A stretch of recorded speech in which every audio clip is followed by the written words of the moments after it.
చెప్పు. ఎలాంటి వార్త తీసుకొచ్చానంటే నువ్వు నన్ను పొగడటం ఆపవేమో జోయారెడ్డి.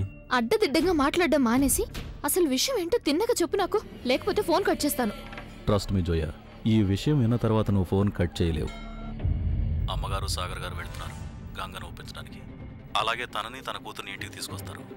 ఏంటి వాగుతున్నావు నువ్వు? నేనేం వాగటం లేదు, ఏం జరుగుతుందో అదే నీకు చెప్తున్నాను. సాగర్ ఒప్పేసుకున్నాడు కృష్ణ తన కన్న కూతురు అని. ఒకవేళ గంగా కృష్ణని ఇంటికి తీసుకొచ్చారంటే నువ్వు ఆలోచించుకో నీ గతి ఏమవుతుందో అని. సోను, సోను,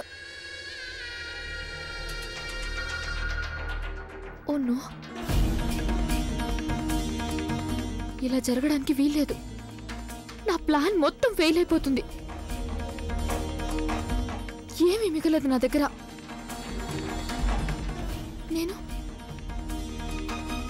నేను ఏదో ఒక విధంగా వాళ్ళని ఆపాలి. కానీ ఎలా?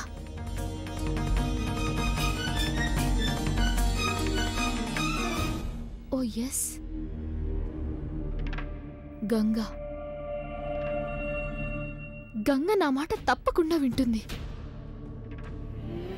ఎంతైనా నేను తన ఫాతిమా అమ్మ కూతుర్ని కదా. తను నన్ను తోబుట్టు అనుకుంటుంది. తను నా మాట తప్పకుండా వింటుంది. ఇంకా ఈ నిజం నీకు ఒక ప్రశ్నగానే ఉంది. దాని జవాబు వెతకడానికి నువ్వు ప్రయత్నిస్తున్నావు. నా మీద నీకు నమ్మకం లేదు కదా? ఏమైందమ్మా? ఏమంటున్నావు నువ్వు? ఏం లేదు, మనం ఇంటికి వచ్చేసాం కానీ తెలియనే లేదు. బాబు ఇక్కడే ఆపు. ఇదిగో,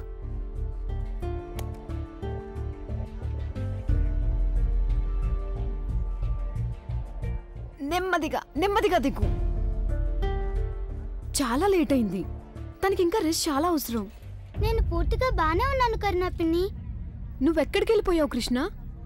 కృష్ణయ్య గుడికి, మా నాన్న దగ్గరికి, ఆయన్ని కలవడానికి. ఇంతకీ మీకు తెలుసా మా నాన్నెవరు?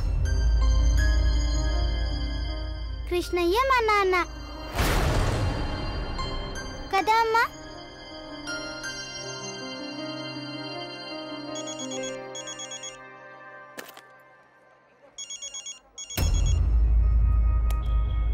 కృష్ణ, ఇది తీసుకొని నువ్వు లోపలికి వెళ్ళమ్మా.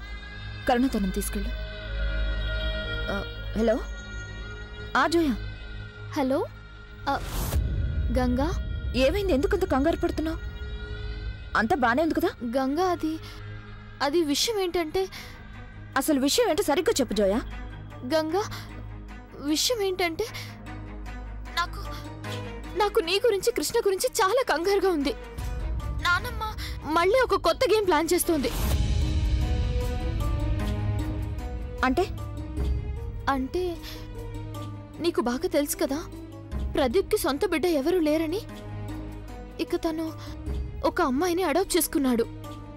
అవును, బాబు దాని గురించి చెప్పారు. రోహిత్, ఈ రోజు నువ్వు జైలు నుండి విడుదల కాబోతున్నావు కదూ?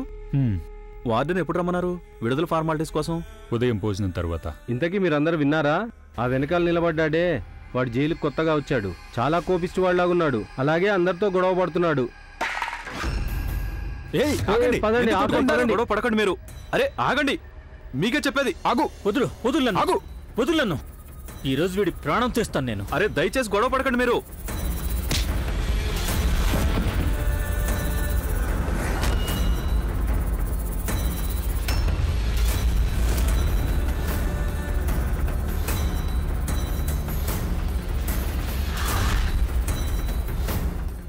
రోహిత్,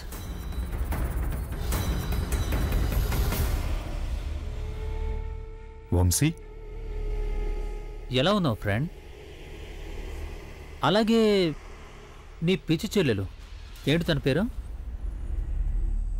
రాగిణి. ఎలా ఉంది తనిప్పుడు? ఇంకా అలాగే ఉందా లేక మారిందా?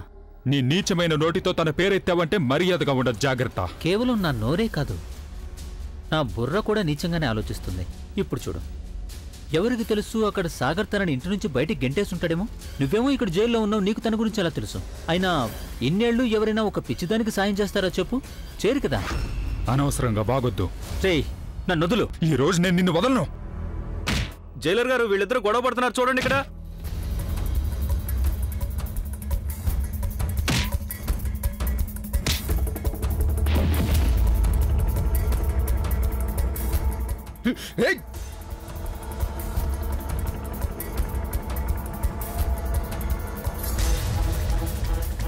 ఆగు.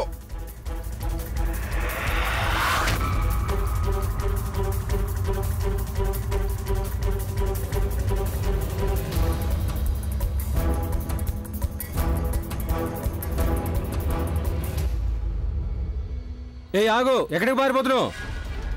మనం వెంటనే వెళ్ళి జైలర్కి చెప్పాలి వీళ్ళు పారిపోతున్నారని. పద.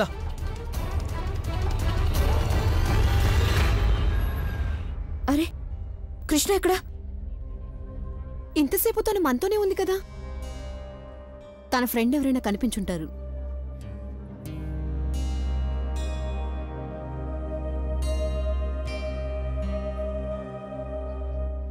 అదిగో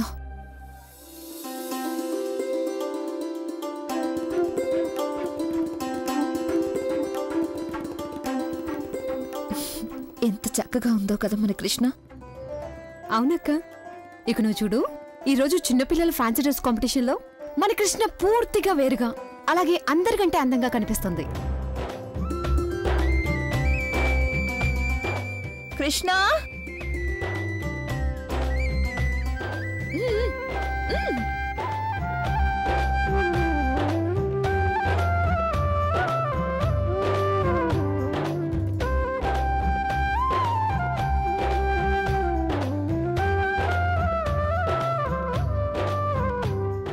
సార్, ఆ రోహిత్ ఎంతో దూరం వెళ్ళుండడు. రోహిత్ ఎందుకు ఇలా చేశాడు? అతను ఈ రోజే విడుదల కాబోతున్నాడు. దీనివల్ల మరో 2-3 ఏళ్లు అతను జైల్లోనే ఉండాల్సి వస్తుంది. ఇన్స్పెక్టర్, పదండి, త్వరగా పదండి.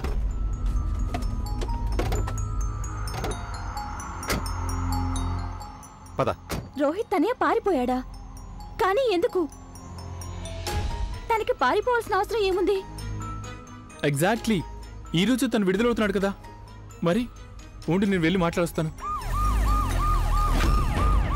అరే రాగిణి, వెంటనే కరెక్ట్, త్వరగా.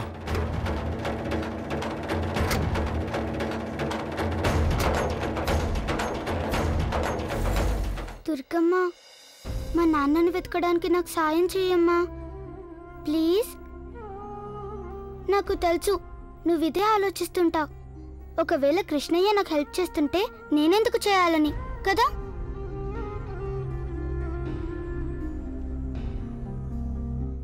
కానీ నా వల్ల ఒక పెద్ద గందరగోళం జరిగింది. నేను ఆ రోజు మా నాన్నని ఒంటరిగా వెతకడానికి వెళ్ళినప్పుడు ఆ రోజు మా అమ్మ చాలా వరి అయిపోయింది. తను నా మీద చాలా కోప్పడింది కూడా. అందుకని కృష్ణయ్య కూడా నా మీద కోపం వచ్చింది. నాకు తెలుసు నేను మా కృష్ణయ్యని ఒప్పిస్తానని. కానీ తను కోపం తగ్గేంత వరకు నువ్వు నాకు హెల్ప్ చేస్తావా ప్లీజ్ దుర్గమ్మ? ఏదో ఒకటి చేయి, ఒక క్లూ ఇవ్వు ప్లీజ్. ప్లీజ్ దుర్గమ్మ, నేను మా నాన్నని కలవాలి.